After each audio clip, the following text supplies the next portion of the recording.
ప్రకాశం జిల్లా మార్కాపురం పట్టణ శివార్లలో నకిలీ ఎరువుల రవాణా కలకలం రేపింది. పెద్ద మొత్తంలో నకిలీ ఎరువులను వ్యవసాయ శాఖ అధికారులు దాడి చేసి స్వాధీనం చేసుకున్నారు. ఈ ఘటన అర్ధరాత్రి సుమారు 11:30 సమయంలో చోటు చేసుకుంది. వ్యవసాయ శాఖ అసిస్టెంట్ డైరెక్టర్ బాలాజీ నాయక్, ఏవోలు బుజ్జిబాయ్, లక్ష్మీనారాయణ కలిసి మార్కాపురం నుంచి ధోందల వైపు వెళ్తుండగా ఒక హైచర్ వాహనంలో ఎరువులు దిగుమతి చేస్తూ ఉన్నట్లు గుర్తించారు. వెంటనే వాహనాన్ని ఆపి తనిఖీ చేయగా ఎరువులు బిల్లులు లేకుండా రవాణా చేస్తున్నట్లు తేలింది.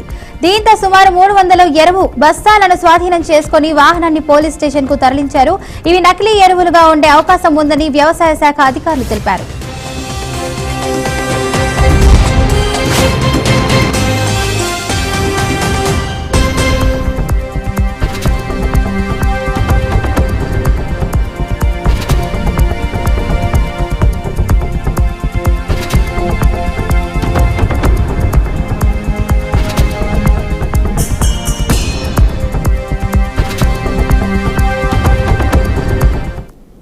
ఇక ఇదే విషయానికి సంబంధించి పూర్తి సమాచారాన్ని మా ప్రతినిధి రామ్మోహన్ అయితే అందిస్తారు ఫోన్ ద్వారా. చెప్పండి రామ్మోహన్. Good morning Fatima. మార్కాపురంలో అయితే వ్యవసాయ అధికారులు అయితే నకిలీ ఎరువుల ముఠానైతే పట్టుకున్నారు. 350 బస్తాలు పైగా నకిలీ ఎరువులను అయితే గుర్తించి పట్టుకున్న సంఘటన అయితే మార్కాపురంలో జరిగింది.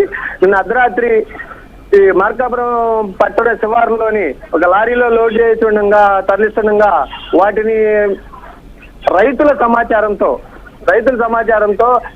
అనుకున్న వ్యవసాయ అధికారులు, పోలీస్ శాఖ వారు దాడి చేసి పట్టుకున్న సంఘటన అయితే జరిగింది.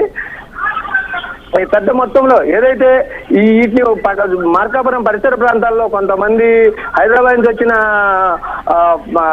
నకిలీ మందులకు సంబంధించిన కంపెనీ ఏజెంట్లు అయితే ఎవరు ఉన్నారో వాటిని విక్రయించే పనిలో విక్రయిస్తుండగా వాటిని నకిలీ వాటిగా గుర్తించి స్థానికులు, రైతులు, వ్యవసాయ శాఖ అధికారులకి అదే పోలీస్ శాఖ వారికి సమాచారం ఇచ్చారు.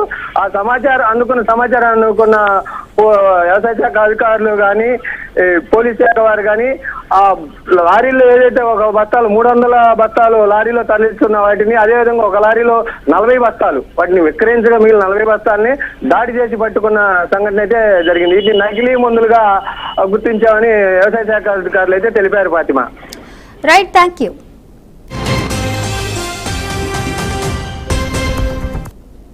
మేము గ్రామాలు తిరుగుతున్నప్పుడు రైతుల దగ్గర నుంచి కొంత సమాచారం అనేది వస్తుంది. రాత్రి పూటలు వచ్చి మమ్మల్ని ఎరువులు కొనుగోలు చేయమని మా మీద ఒత్తిడి చేస్తున్నారు. మాది మంచి కంపెనీ అని.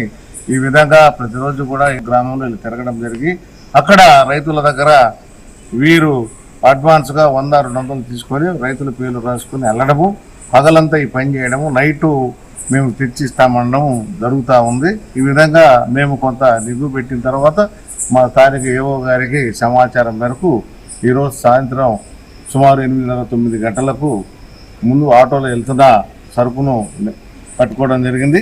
ఆ ఇన్వాయిస్ కూడా ఇక్కడిది కాదు, అది వినుకొండ దగ్గర ఏదో పల్లెటూరు గ్రామం ఇన్వాయిస్ ఉంది.